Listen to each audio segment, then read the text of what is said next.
Profile has some issue, এই সমস্যাটা কেন আসছে? যে সকল পেজ প্রোফাইলগুলো ফেসবুকের রুলসের বাইরে, এক কথায় কমিউনিটি স্ট্যান্ডার্ডস, গাইডলাইন্স অথবা পলিসির বাইরে কাজ করেছে, ওই পেজগুলোতেই কিন্তু এই সমস্যাটা বা এই ইস্যুটা যুক্ত হয়েছে। এই ইস্যুটা যুক্ত হলে ওই সকল পেজ প্রোফাইলগুলোর মনিটাইজেশন ডিজেবল হয়ে যাবে কিনা বা আর্নিংটা বন্ধ হচ্ছে কিনা আমি এই ভিডিওর মাধ্যমে আপনাদেরকে দেখানোর চেষ্টা করব। এমনকি কি ধরনের ভুল করলে এই ইস্যুটা যুক্ত হয়েছে সেটাও দেখাবো, আর এটা থেকে সমাধান কি সেটাও বলার চেষ্টা করব। যদি ভিডিওটি আপনি সঠিকভাবে কন্টিনিউ করতে পারেন, আপনিও জানতে পারবেন, আপনিও বুঝতে পারবেন। এই চ্যানেলে আপনি যদি নতুন হয়ে থাকেন অবশ্যই চ্যানেলটি সাবস্ক্রাইব করে দিবেন, আর ফেসবুক থেকে দেখলে অবশ্যই পেজটি ফলো করতে ভুলবেন না। সো চলুন আমি ভিডিওটি আপনাদেরকে দেখানোর চেষ্টা করি। Welcome back. এখানে একটা সরাসরি প্রোফাইলের মাধ্যমে আমি দেখানোর চেষ্টা করি। উপরে দেখতে পাচ্ছেন 3 লাইনস, এটার উপরে ট্যাপ করে দিচ্ছি। তারপরে একটু নিচে স্ক্রল করব, আমি স্ক্রল করছি, একটু ধৈর্য সহকারে কন্টিনিউ করুন।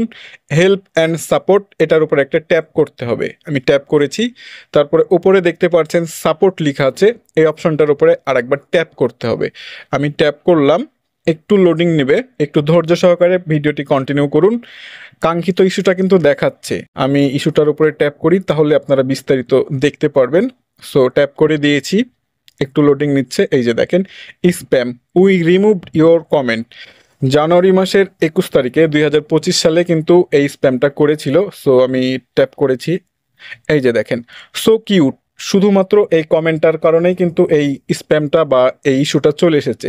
মূলত এই ইস্যুটা আসার একটাই কারণ, একই কমেন্ট বিভিন্ন পোস্টের কমেন্ট বক্সে গিয়ে করেছে, আর এটা কিন্তু স্প্যাম হিসাবে গণ্য হয়েছে, আর এর জন্য এই ইস্যুটা চলে এসেছে। অনেক ক্রিয়েটর আছে বিভিন্ন কমেন্ট বক্সে কিন্তু সেখানে লিঙ্ক দেয়, সো লিঙ্কও কিন্তু দেওয়া যাবে না। যদি লিঙ্ক দেন সেক্ষেত্রে স্প্যাম কিন্তু হয়ে যাবে, এই ইস্যুটা চলে আসবে। আমি ব্যাকে যাচ্ছি, এমনকি মনিটাইজেশন সেকশনটা দেখানোর চেষ্টা করছি ঠিকঠাক আছে নাকি। দেখতে পাচ্ছেন রিকমেন্ডেশন অপশনটা কিন্তু অ্যাক্টিভ আছে, মনিটাইজেশনটাও অ্যাক্টিভ আছে, অর্থাৎ এই প্রোফাইল থেকে কিন্তু আর্নিংটা হবে। শুধু ফেসবুক আপনাকে ওয়ার্নিং দিয়েছে যে আপনি ফেসবুকের রুলসের বাইরে কাজ করেছেন, মূলত এর জন্যই কিন্তু এই ইস্যুটা। এই যে দেখেন, আমি রিপোর্ট অপশনটা দেখানোর চেষ্টা করি, নো রিপোর্ট, এখানে কোনো প্রকার রিপোর্ট নেই। আমি ব্যাকে যাচ্ছি, তারপরে আপনাদেরকে অ্যালার্ট অপশনটাও দেখাবো। এই যে দেখেন, নো ভায়োলেশন, কোনো প্রকার সমস্যা নেই। আশা করি বুঝতে পেরেছেন এই ইস্যুটার সমাধান আপনি কিভাবে করবেন।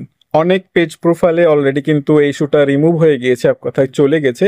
আবার অনেক পেজ প্রোফাইলে কিন্তু থেকে গেছে, যেহেতু স্প্যামিং করেছেন।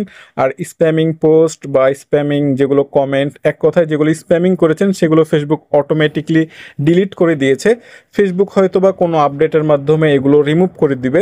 যদি রিমুভ না হয় তাহলে এই ইস্যুটা কিন্তু পেজ অথবা প্রোফাইলে যেখানেই থাকুক 365 দিন পর্যন্ত থেকে থাকে। তবে কোনো প্রকার সমস্যা নেই, ফেসবুকের রুলস মেনে যদি আপনি কাজ করতে পারেন তাহলে প্রোফাইল অথবা পেজ থেকে আপনি আর্নিংটা করতে পারবেন। সো আজকের মতন এখানেই শেষ করছি। আপনি যে কোনো পোস্টে কমেন্ট করার আগে বুঝে শুনে কমেন্ট করবেন, যাতে করে এই স্প্যামিংটা না হয়।